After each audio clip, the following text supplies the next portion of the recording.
Hello students, how is it going? Сәлеметсіздер ме оқушылар, қалдарыңыз қалай? Бүгін біз ағылшын тілі 3-ші сынып People's Book кітабындағы 116 және 117 беттегі жаңа тақырыпты өтетін боламыз. Тақырыптың атауы Dear Diary, қымбатты күнделігім деп аталады. Бірінші оқушылар exercise number 20, 20-шы жаттығуды орындайық. Read and the circle, оқы және дөңгелекте деген, then listen and the check. Кейін тыңдап, тексер деген. Оқушылар ендеше Лилидің өзінің күнделігіне не туралы жазғанын оқиық. Dear diary, I'm in my room now and I'm listening to music.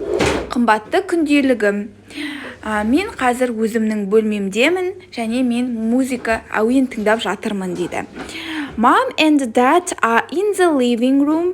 Анам мен әкем қонақ бөлмесінде дейді. They are watching TV. Олар теледидар қарап жатыр.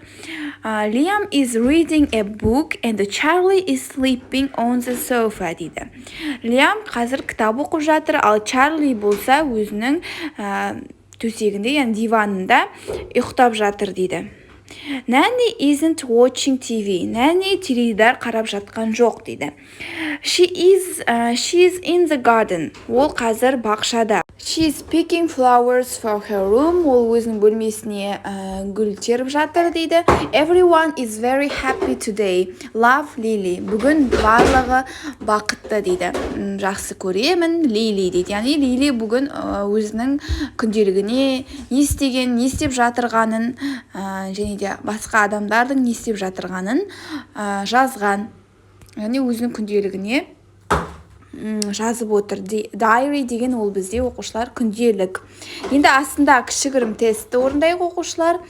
Екінші сөйлемнен бастап оқиық. Mom and dad are sleeping немесе watching TV. Оның анасы мен әкесі не істеп жатыр еді? Sleeping ұйықтап жатыр ма, әлде watching TV теледидар қарап жатыр ма?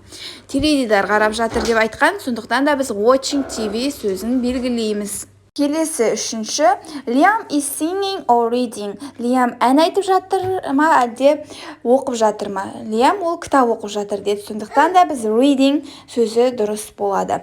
Төртінші, Charlie is sleeping немесе eating an ice cream. Charlie ұйықтап жатыр немесе балмұздақ жеп жатыр. Бұл жерде sleeping сөзі дұрыс болады. Яғни ол ұйықтап жатыр. Бесінші, Nanny Rose is fishing немесе picking flowers. Nanny Rose балық аулап жатыр немесе гүл теріп жатыр. Ол гүл теріп жатты. Сондықтан да picking flowers болады. Келесі exercise number 21, complete the sentence with and or but. 21-ші жаттығу сөйлемдерді толықтыр дейді. Және, немесе, бірақ деген сөздермен. Яғни and деген, және деген, о деген, немесе деген, but деген, бірақ деген. Яғни қай сөз қай сөйлемге сәйкес келеді, мағынасына қарай осы сөздерді қоямыз. Ендеше екінші сөйлемнен бастап оқиық. Do you want meat, fish for dinner? Сен кешкі асқа ет немесе балық қалайсың ба? Бұл жерге біз оқушылар о деген сөзді қоямыз. Яғни ет қалайсың ба, әлде балық болған қалайсың ба деген. Do you want meat or fish for dinner? Үшінші, is Blackie your pet dog, your pet cat? Бұл жерде де оқушылар о дегенді қоямыз, яғни немесе деген.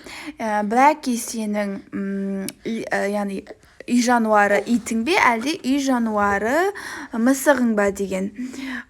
Келесі төртінші, is your birthday on Friday, on Saturday?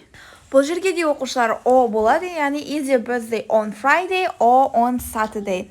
Сенің туған күнің жұма күні ме, әлде сенбі күні ме деген сөйлем. Келесі бесінші сөйлем, Қайрат and Dana are here болады. Қайрат және Дана осында деген, яғни and және деген сөзді қоямыз. Алтыншы соңғы, I didn't like the burgers, but the cake was yummy. Бұл жерге but сөзін қойдық, себебі бірақ деген, мен бургер ұнатпаймын дейді, бірақ cake, яғни торт өте дәмді болды дейді. Келесі бізде оқушылар exercise number 22, let's sing. Кел ән шырқайық деген. Ендеше оқушылар әуенді тыңдап, бірге артынан қайталаңыздар. яғни 4 жыл мезгілі жайлы. Бұл жерде spring, summer, autumn, winter. 4 жыл мезгілі жайлы әуен.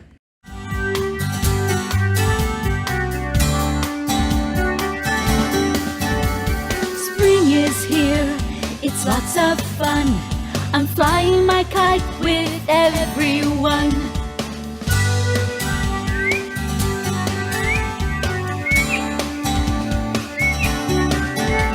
Summer is here, it's lots of fun. I'm eating an ice cream with everyone.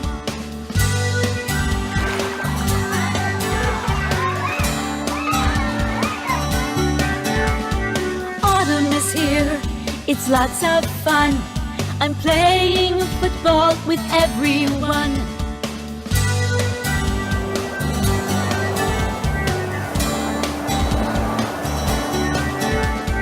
Winter is here, it's lots of fun. I'm making a snowman with everyone.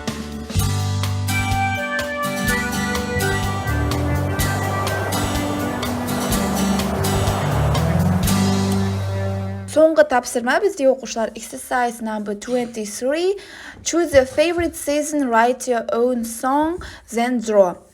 Өзіңіздің сүйікті жыл мезгіліңізді таңдаңыз және де соған ән жазыңыз деген. Одан кейін суретін салыңыз дейді сол жыл мезгілінің. Бұл жерде оқушылар сөздер жазып отыр. Бірінші орынға, яғни орын қалдырып кеткен қандай жыл мезгілін ұнатасыз, соны жазасыз. Мысалға, менің сүйікті жыл мезгілім summer. Яғни жаз мезгілі. Summer is here. It's lots of fun. I'm swimming in the pool with everyone деп сөзін осылай өзгертіп жазсаңыздар болады. Ал өлеңде бізде I'm eating an ice cream деген, яғни мен балмұздақ жеп жатырмын деген. Ал мен бұл жерге бассейнде жүзіп жатырмын деп өзгерттім. Дәл осылай оқушылар өздеріңіздің сүйікті жыл мезгілдеріңізді жазып, осы әуенге сөздеріне қарап, сол сөздерді жазсаңыздар да болады, немесе өзгертіп мен сияқты осылай жазсаңыздар да болады. Сонымен бүгінгі сабағымыз аяқталды. Лайк басып, комментарий қалдыруды ұмытпаңыздар оқушылар. Келесі сабақта кездескенше. Goodbye, students!